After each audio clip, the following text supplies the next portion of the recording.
وعلى آله وصحبه وذريته أجمعين وإلى أرواح آبائنا وأمهاتنا وجداتنا ومشايخنا ومشايخنا وأساتذتنا وأساتذتنا خصوصا إلى وخيرهم وإلى وخير حسن شبيبنا إلى وخير شيخ حسن إلى وخير شيخ شفاعة إلى وخير وإلى رابعين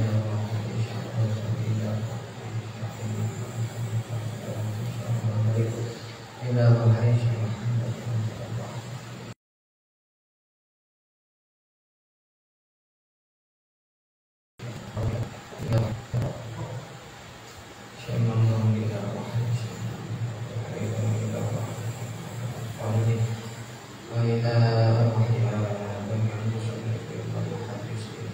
khususan fase ila mengambil pada kita Syekh Muhammad Al-Asqalani wa ila wahyi sesali Ali Muhammad Ali Asqalani ila wahyi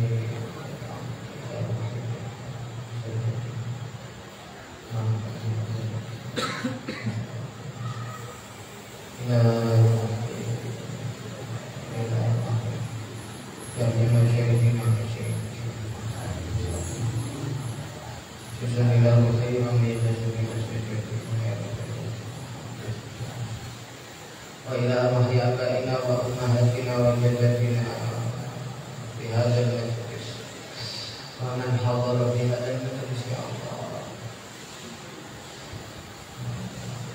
أوصل لهم إليه نسألك العفو والعافية ببركة الفاتحة أعوذ بالله من الشيطان الرجيم بسم الله الرحمن الرحيم الحمد لله رب العالمين الرحمن الرحيم مالك يوم الدين إياك نعبد وإياك نستعين اهدنا الصراط المستقيم صراط الذين أنعمت عليهم غير المغضوب عليهم ولا الضالين رب اغفر لي ولوالدي آمين الحمد لله والشكر لله ولا حول ولا قوة إلا بالله العلي العظيم اللهم صل وسلم وبارك على سيدنا مولانا محمد وعلى آله وأصحابه والتابعين ومن تبعهم بإحسان إلى يوم المعاد رب اشرح لي صدري ويسر لي أمري واحلل عقدة من لساني يفقهوا قولي آمين يا رب العالمين حضرة المختار من قرآن وعلماء hadirin hadirat jamaah musalla al-maghfirah ingkang dirahmati oleh Allah Subhanahu wa taala. Mudah-mudahan kita sedaya sareng-sareng muji syukur kehadiran Allah Subhanahu wa taala pada malam hari ini. Allah Subhanahu wa taala masih memberikan nikmat yang begitu banyak kepada kita semuanya sehingga pada malam hari ini kita bisa hadir di majelis taklim dalam keadaan sehat walafiat. Mudah-mudahan kenikmatan yang Allah berikan kepada kita sampai detik ini Allah senantiasa curahkan kepada kita semuanya sehingga kita semuanya diridhoi oleh Allah Subhanahu wa taala, dimudahkan urusan kita, urusan dunia maupun urusan akhirat, dikabulkan segala hajat kita, hajat dunia wal akhirah, diberikan kemudahan dan yang kita semuanya, keluarga kita, anak-anak kita, istri-istri kita, suami kita yang sekarang dalam keadaan sakit, mudah-mudahan diberikan kesembuhan oleh Allah Subhanahu wa taala. Allahumma amin. Para hadirin hadirat rahimakumullah, malam hari ini kita masih meneruskan kajian kitab Bulughul Maram, yang mana malam hari ini kita masih membahas hadis mengenai bab tayamum. Sekarang hadis pundi?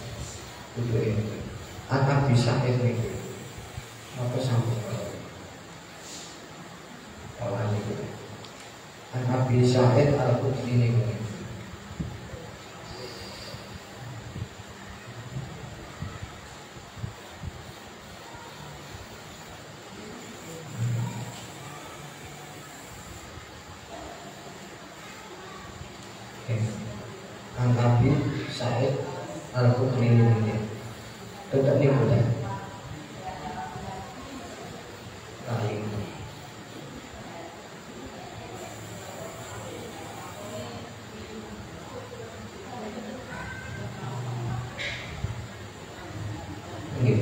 An umate nabi Tetap ini. An Abi Sa'id bin Yasar. Apa? An Amr. Ahmad bin Yasar. Itu satu kata. Sambung. Ini kalau anak bisa ini misalnya.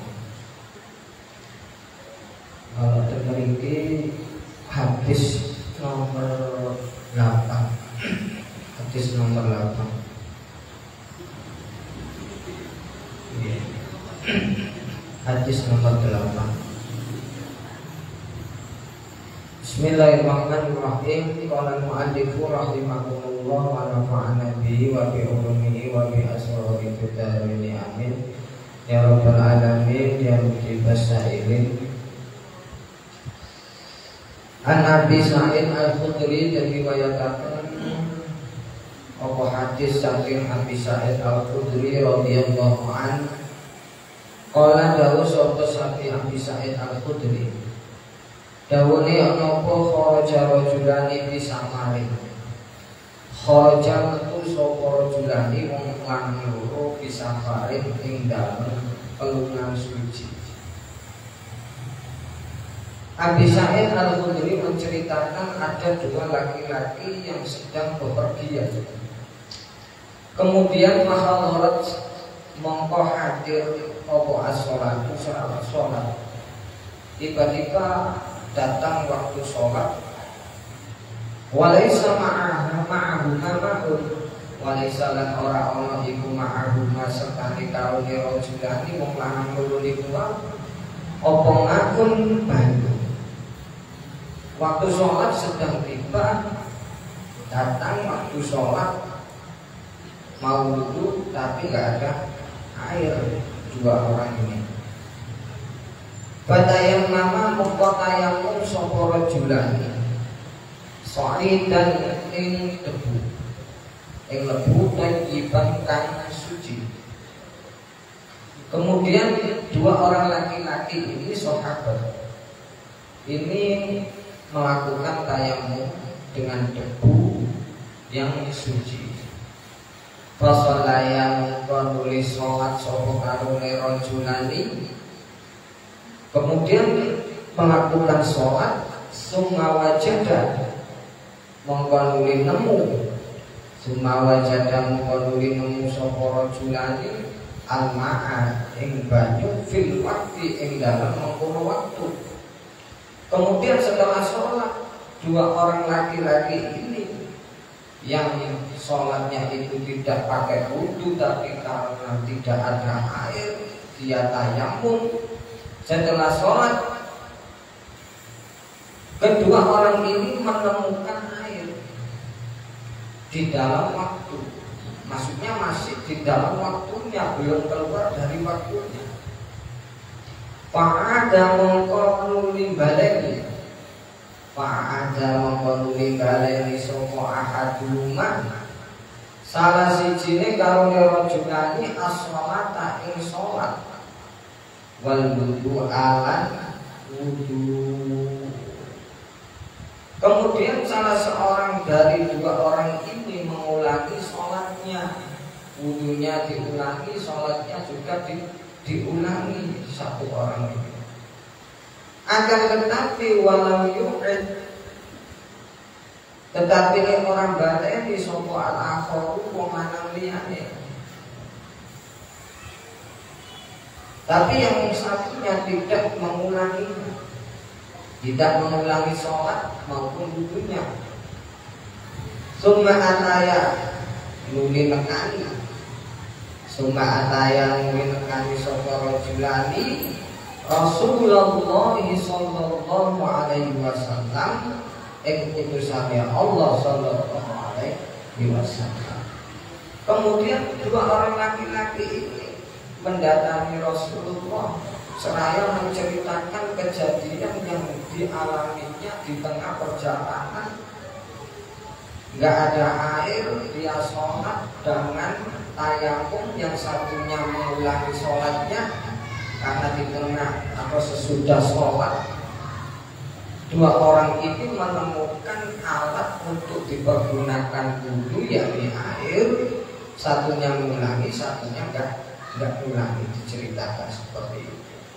Badakar mengkonuli nutur soporo julani dan nikah yang mengkono kisah di kuau. Lalu maring Rasulullah Sallallahu Alaihi Wasallam diceritakan. Kemudian fakola mengkonuli dawu sopo kanjeng Nabi. Fakola mengkonuli dawu sopo kanjeng Nabi. Dawunya kanjeng Nabi, ya nopo lilladzi lam yu'id. Dawuhe kanjeng Nabi temgene tiyang sing boten mulangi salat niku wae. Lilladzi maring wong lam yu'id kang ora mulangi sapa man atau sapa alladzi ing salat lan wudu. Dawuhe kanjeng Nabi ya nopo asokta ing dawu asok al-hadis. Iki dawuhe kanjeng Nabi. Asokta beneri sira. Asokta beneri sapa sira as-sunnata ing sunnah. Asokta beneri sapa sira as-sunnata ing sunnah.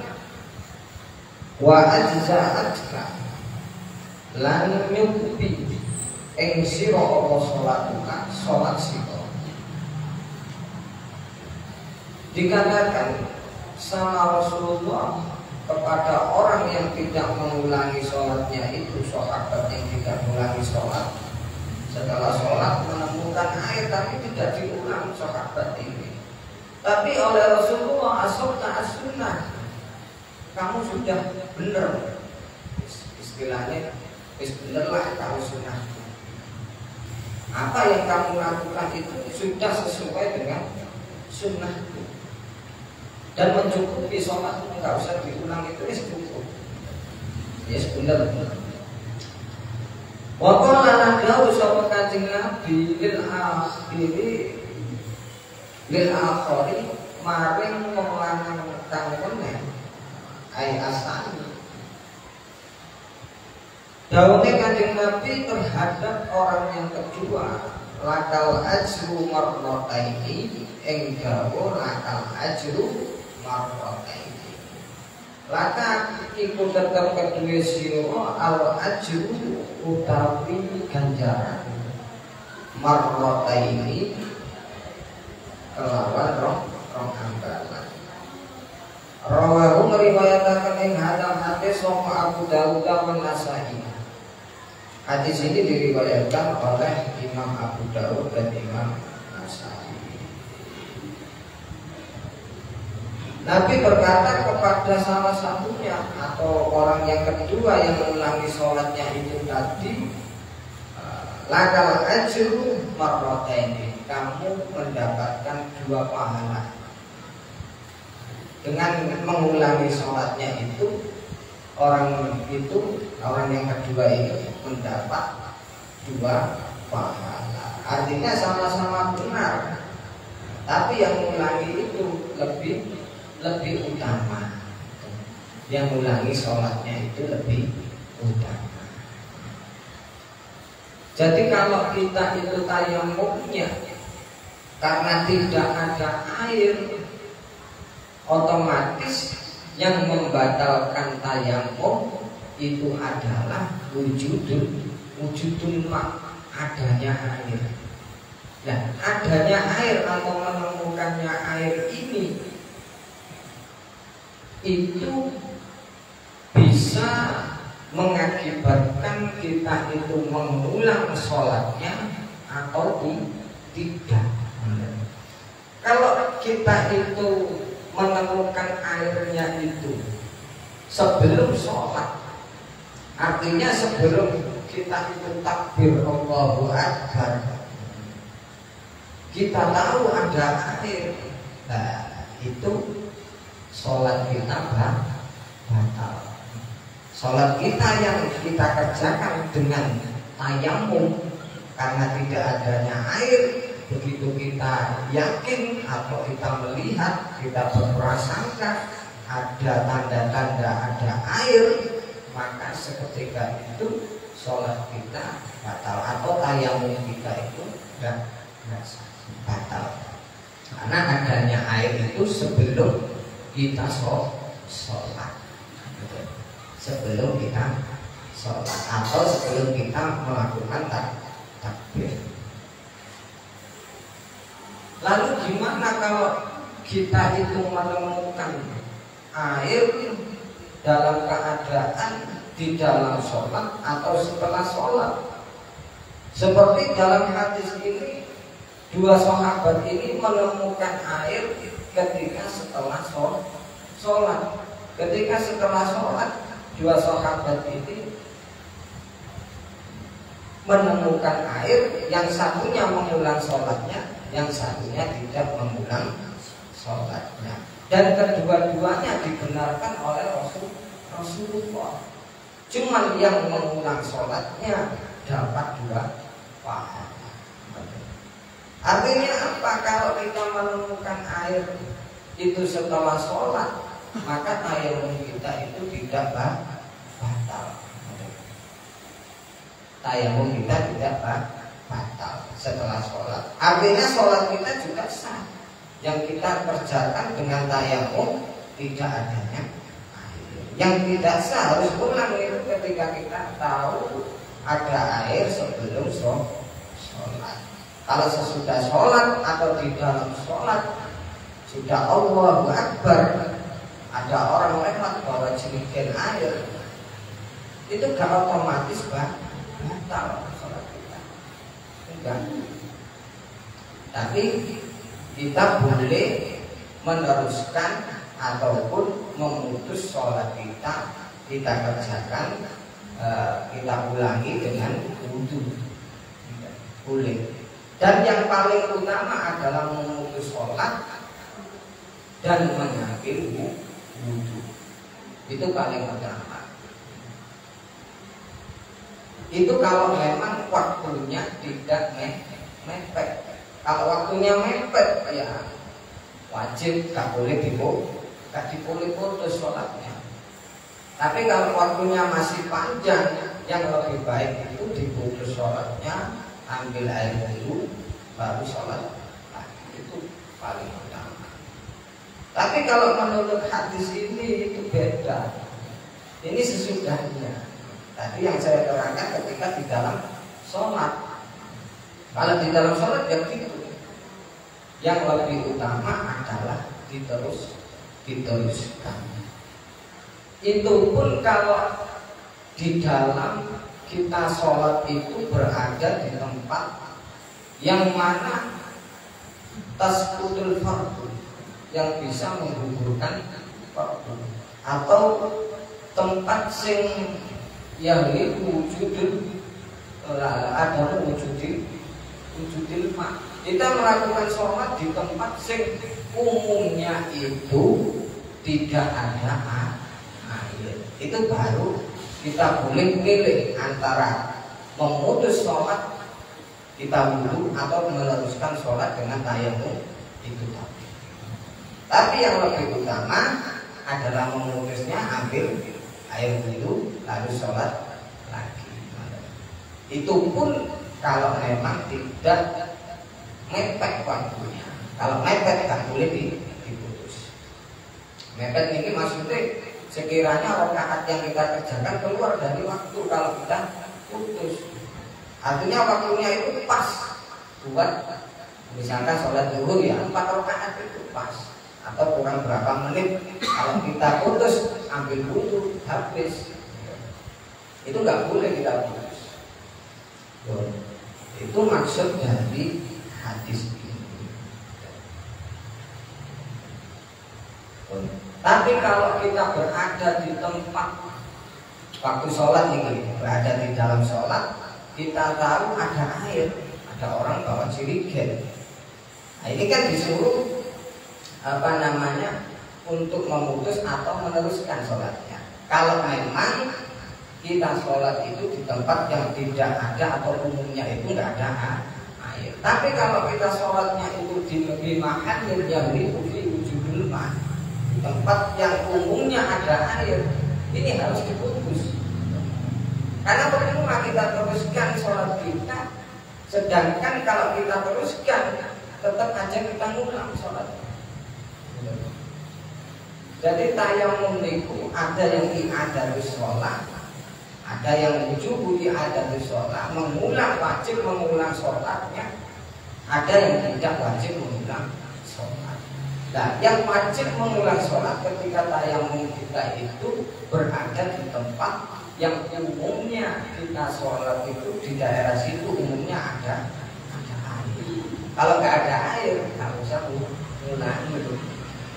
Kalau umumnya ada air, kita harus mutus sholat itu. Ketika di dalam sholat kita melihat atau ada prasangka yang kuat ada air, nah itu langsung batal seperti itu.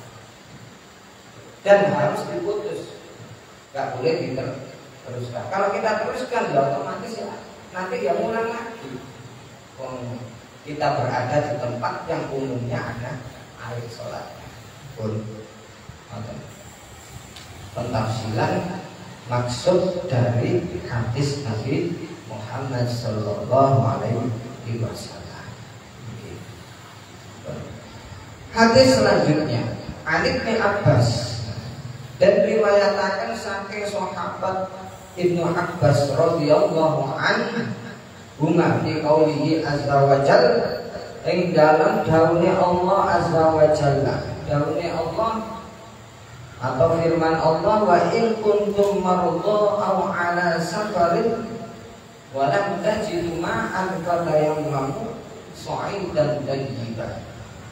Dan Al-Qur'an ini dan surat nomor 5 An-Nisa radhiyallahu anha. Wa in kuntum lamun ana sapa sira kabeh iku marudha lara au ala safarin utawa ing ngatasi pelungan. Niku terusane niki kan boten wonten terusane. Nah, diputus dari au ala safarin. Utawa ing ngatasi pelungan. Dan ayatnya kan walam tajidu ma'an. Apabila kalian itu tidak menemukan air, fatayammamu sa'idan thayyiban, maka tayamumlah dengan sa'idan debu yang thayyibah, yang suci. Qala dawu sapa jenengan. Qala dawu sapa Ibnu Abbas. Dawuhe Ibnu Abbas mentafsiri dari ayat atau firman Allah, wa in kuntum marudha aw ala safarin, yang mengenai tentang masalah tayamum ini ditafsiri oleh Imam Ibnu Abbas, idza kanatir rajulu al jiroha fi sabilillah wal fayajnubu fayakhafu ayyamuta ilaihi asala. Idza kanat ari kalane ono birrajuli iku birrajuli ketemu kelawan wong lanang apa aljirahatu catu fisabilillah ing dalem dalane Allah wal ruku tegese catu luka baya junub mongko junub sapa rajul niki baya kofu mongko wedi sapa rajul ayyakuna ing to mati sapa rajul ini mutasala lamun adus sapa rajul. Lek ngoten idza kana bir rajul arjiroha jawabe tayammama mongko tayammum sapa rajul. Rawahu ad-Darqutni mauqufan halid dan maqafakan atau mauquf. Hadis ini hadis mauquf ala sahabat Ibnu Abbas. Warafahu al-Bazzar, tapi Imam al-Bazzar merofakkan atau langsung menyandarkan sanadnya kepada Rasulullah. Wasahahu lan mukumi sahih ing hadal hadis sapa Ibnu Huzaimah, Imam Ibnu Huzaimah wal Hakim dan Imam Hakim dihukumi sahih sama Imam Ibnu Huzaimah wal Hakim.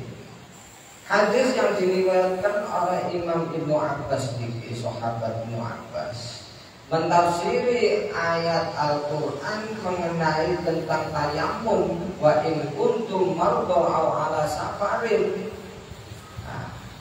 Ayat ini menjelaskan tentang kita diperbolehkan itu melakukan tayamum. Diperbolehkan itu ada sebabnya. Sebabnya apa? Marda, sakit. Aw ala safarin atau ketika bepergian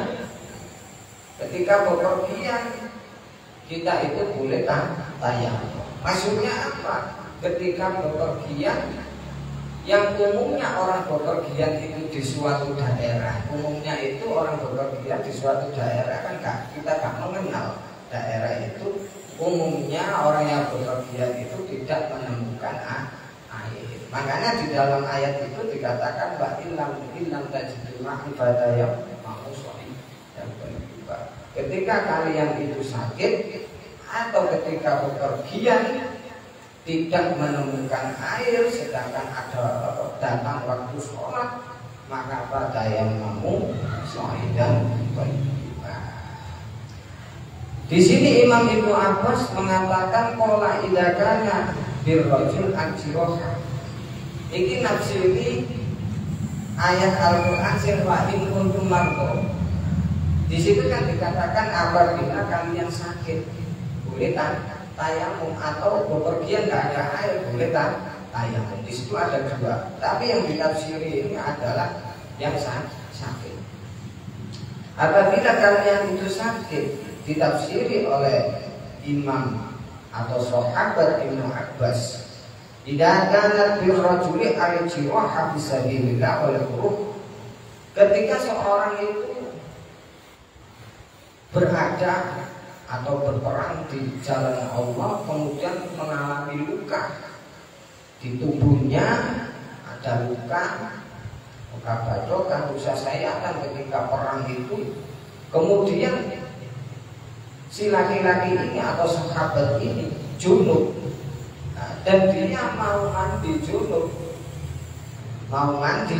tapi khawatir kalau mandi akan mati. Ini bersalah. Fayaqulu ayyamuta, ini bersalah. Kalau dia mandi dari junubnya dengan menggunakan air, maka akan berbahaya, bisa mengakibatkan dia mati.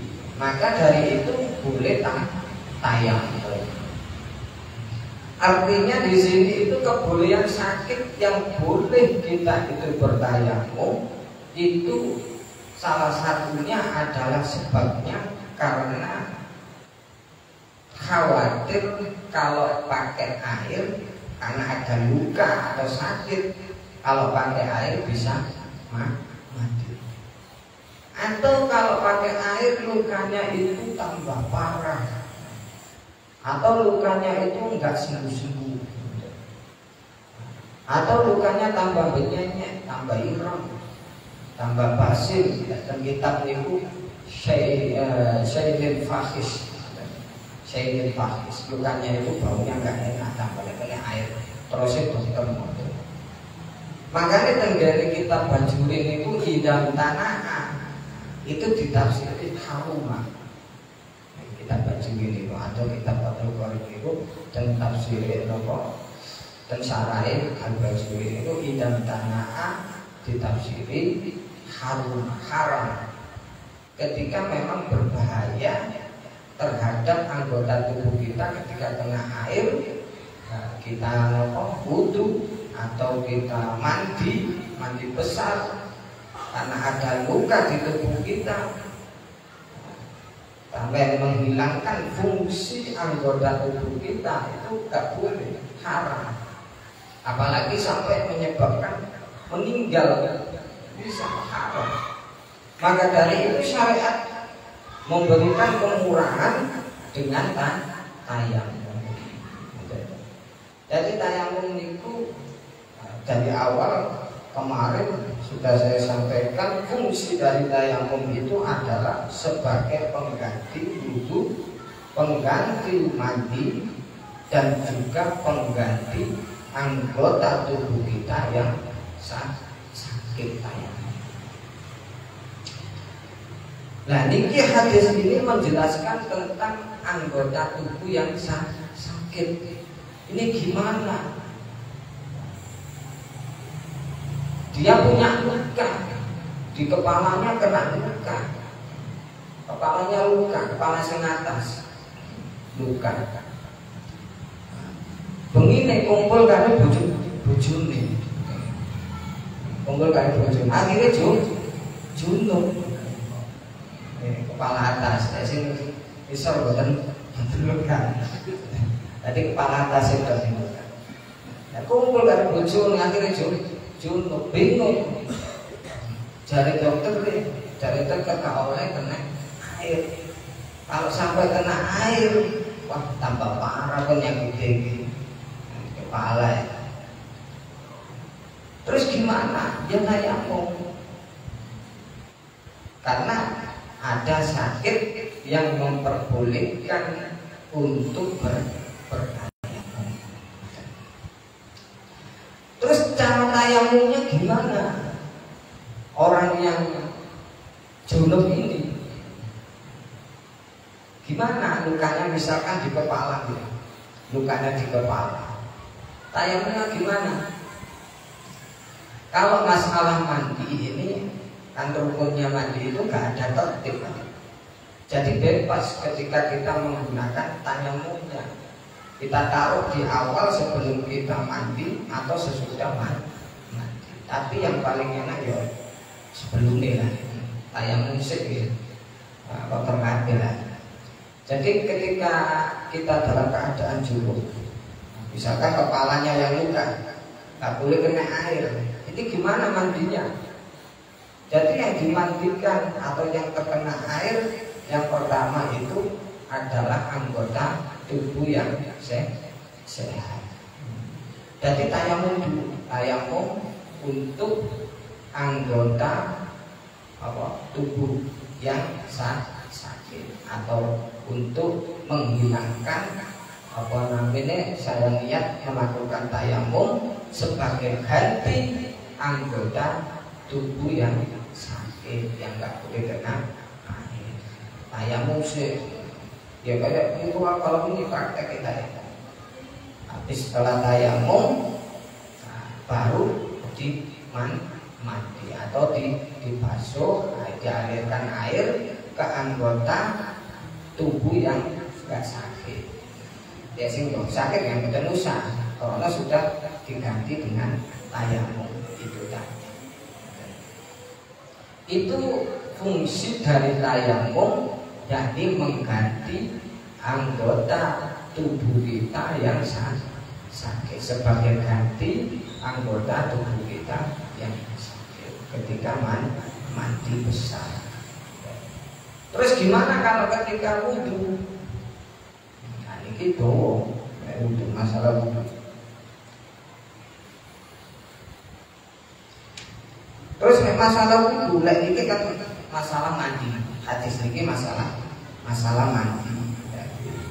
Orang yang ada lukanya, kemudian dia junub, lukanya nggak boleh kena air. Gimana cara menghilangkan hadas besarnya? Kalau lukanya cuma di kepala, ya itu tadi cara.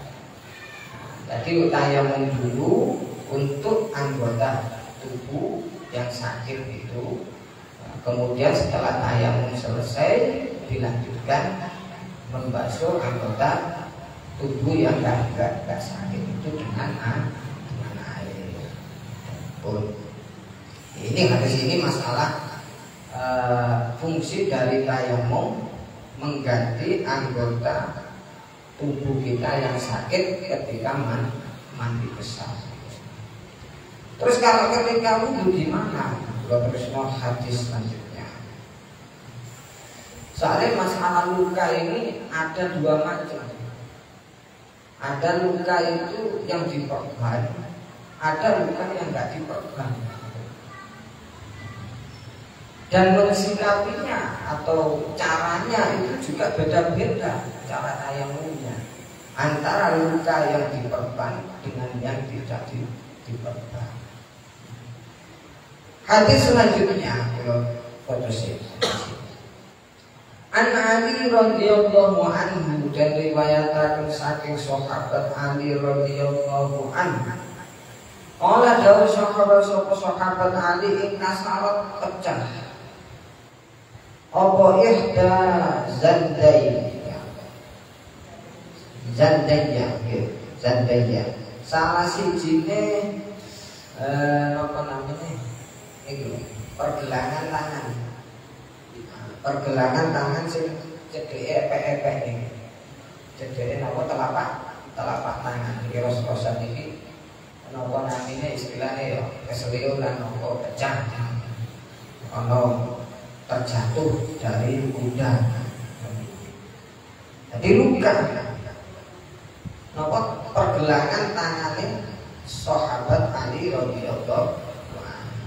Kemudian sahabat Ali ini bertanya karena nggak tahu tentang cara wudunya gimana ketika ada sakit seperti ini. Akhirnya beliau tanya kepada Rasulullah, "Basa antum mengatakan sapa ingsun Rasulullah ing utusane Allah sallallahu alaihi wasallam, fa amaroni mongko perintah ing ingsun fa amaroni mongko perintah sapa Kanjeng Nabi ing ingsun an amsaha ing yen to ngucap an amsaha ing yen to musab sapa ingsun alal jabairi ing atase perban alal jabairi ing atase pira-pira perban. Rawahu riwayatan ing hadal hadis sapa Ibnu Majah, Imam Ibnu Majah bisa nadin wahid jiddan. Tapi sanate dhaif sangat dhaif. Sangat dhaif. Kalau melihat hadis ini menjelaskan luka yang ada perbannya. Lukanya ini di tangan. Gimana? Cara wudunya gimana? Kalau luka yang nggak ada perbannya enak. Ya. Luka misalkan tangannya luka, nggak boleh kena air sama dokter. Kalau kena air ini tambah parah. Gak sembuh-sembuh dan lain sebagainya. Pokoknya gak oleh kena air lah. Tapi gak ada perbannya. Gimana cara wudhunya? Ya cara wudhunya rada enak. Dan juga gak ulang sholatnya. Gak ulang sholatnya. Beda dengan perban. Kalau ada perbannya ditafsir, ada pentafsiran banyak, ada perincian yang sangat banyak. Keadaan yang nanti itu disuruh ulang sholat dengan yang tidak disuruh ulang sholat ketika ada perban itu. Tapi kalau tidak ada perbannya itu nggak usah ulang sholatnya. Enak nggak ada perbannya. Misalkan di tangan, ini ada lukanya, tangan sini ada luka. Dan tangan ini juga anggota tayamum kan. Tapi nggak masalah karena nggak ada perbannya. Terus gimana caranya? Cara wudhunya gimana? Cara wudhunya ada dua syarat. Yang pertama adalah membasuh yang sehat. Misalkan yang luka ini kebakar, berarti yang ini ditayamumi, yang sini dibasuh dengan air. Tayamumnya ya seperti biasa, tayamum dulu. Jadi ketika tayamum itu gimana? Apa sebelum membasuh muka? Karena yang luka kan tangan. Yang luka itu kan tangan. Nah, tangan ini dibasuh setelah membasuh wajah. Terus tayamumnya itu kapan? Apa sebelum basuh wajah atau setelah basuh wajah tayamumnya? Karena di wudhu ini ada fardu wudhu itu kita cek seiringnya. Ada beda.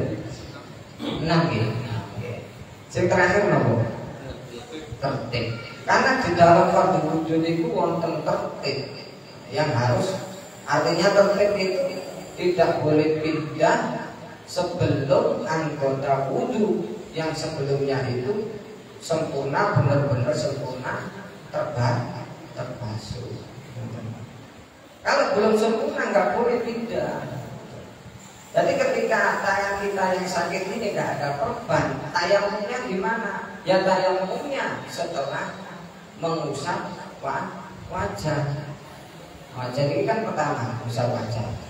Habis itu tayamum. Gitu habis ya. Oke. Cemekan bentuk kotor kabeh. Tayamum kan usap wajah. Jadi mantul basuh wajah itu kan gak luka, basuh dengan air.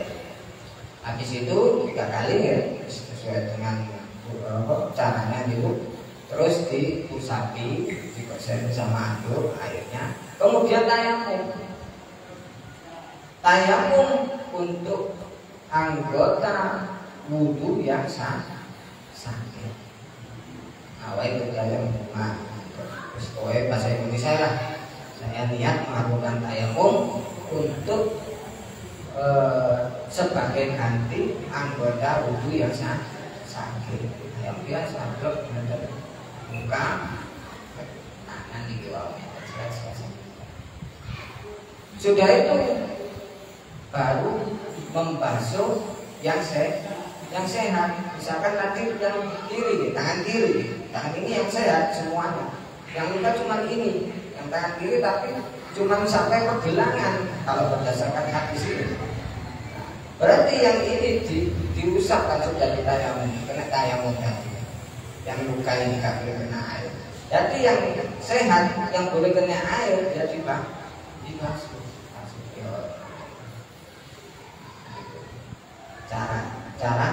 Cara tayamum itu kalau nggak ada perban. Terus bisa.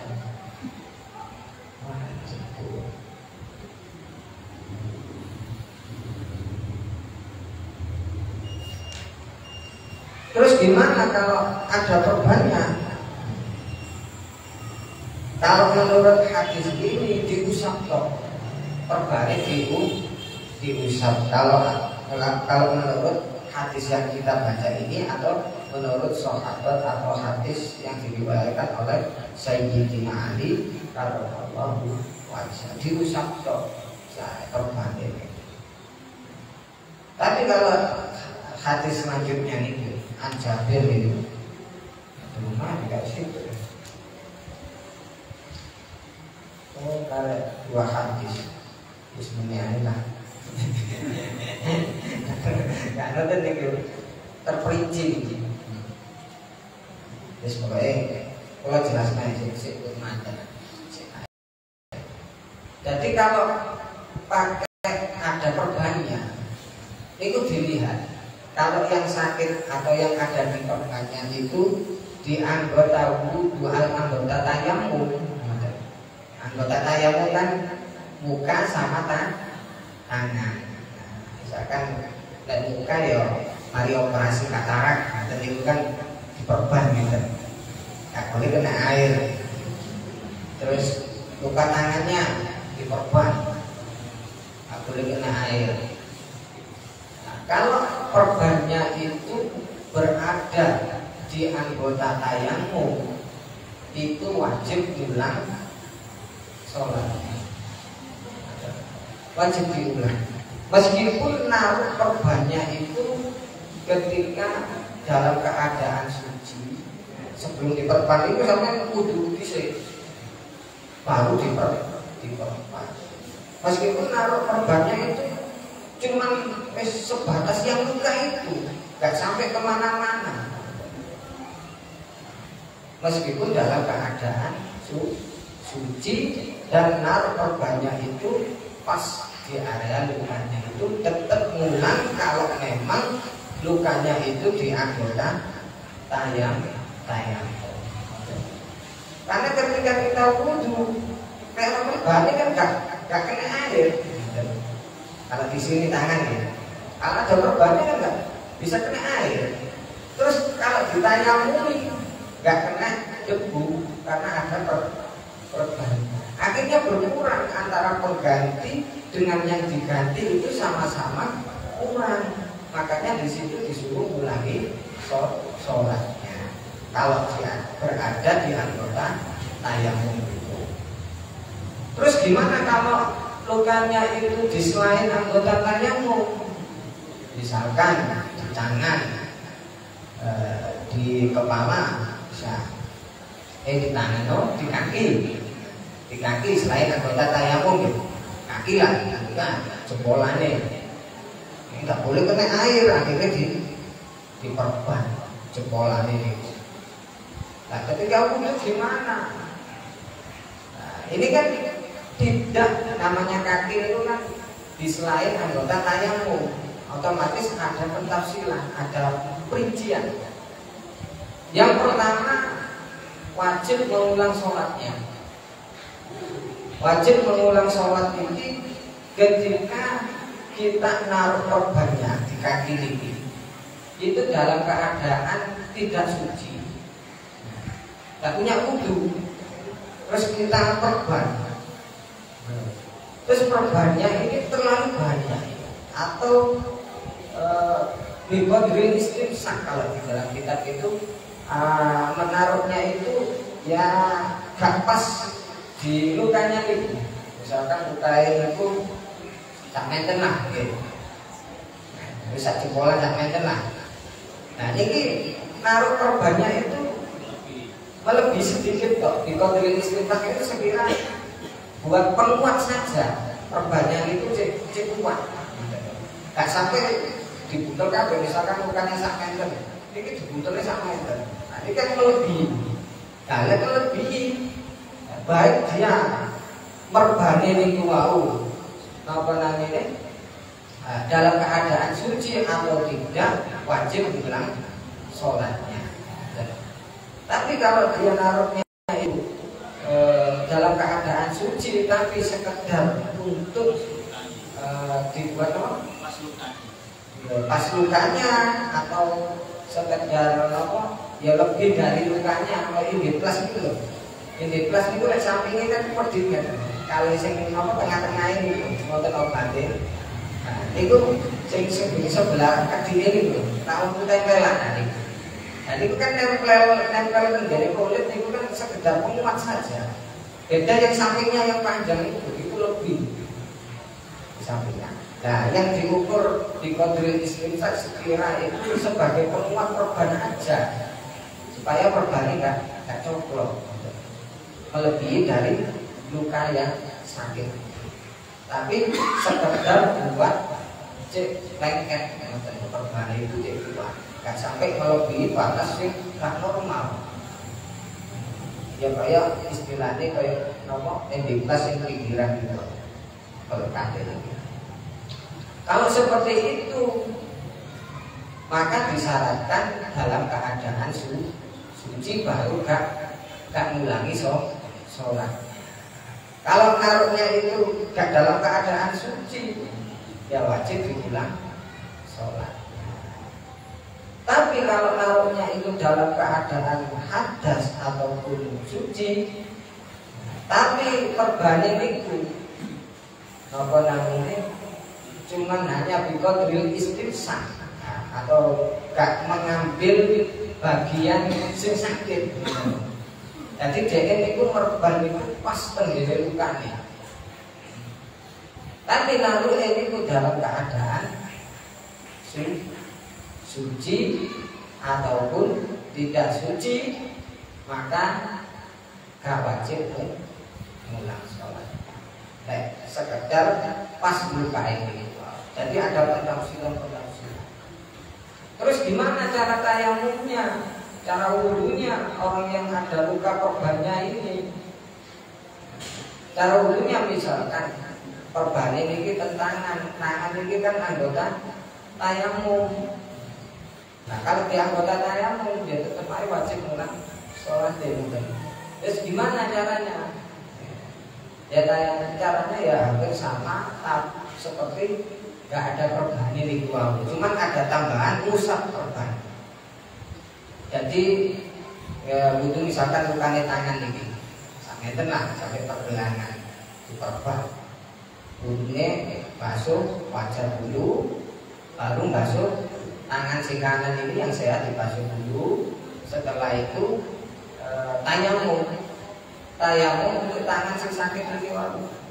Saya lihat tayamum untuk sebagai ganti anggota wudhu yang sakit. Tayamum dulu. Setelah tayamum baru dibasuh anggota yang sehat. Ini nah sebelah ini kan sehat. Dibasuh dengan air yang ini diusap perban ini. Diusap dengan air. Jadi ada 3 kewajiban. Yang pertama membasuh yang sehat. Yang kedua mengusap perban itu. Yang ketiga tayamum untuk anggota yang sakit. Itu caranya. Dan itu tuh dilakukan setelah atau melakukan atau membasuh ketika membasuh anggota wudhu sing sakit. Gak boleh sebelumnya atau sesudahnya. Gak boleh. Karena di dalam wudhu itu ada tertib. Ada fardu wudhu yang tertib. Kalau nggak gitu ya nggak sah sholatnya. Cuman kalau lukanya atau korbannya ada di anggota tayamum wajib dengan sholatnya. Kalau di selain itu di kepala atau di kaki itu dilihat seperti itu tadi. Naruhnya gimana? Naruhnya dalam keadaan suci.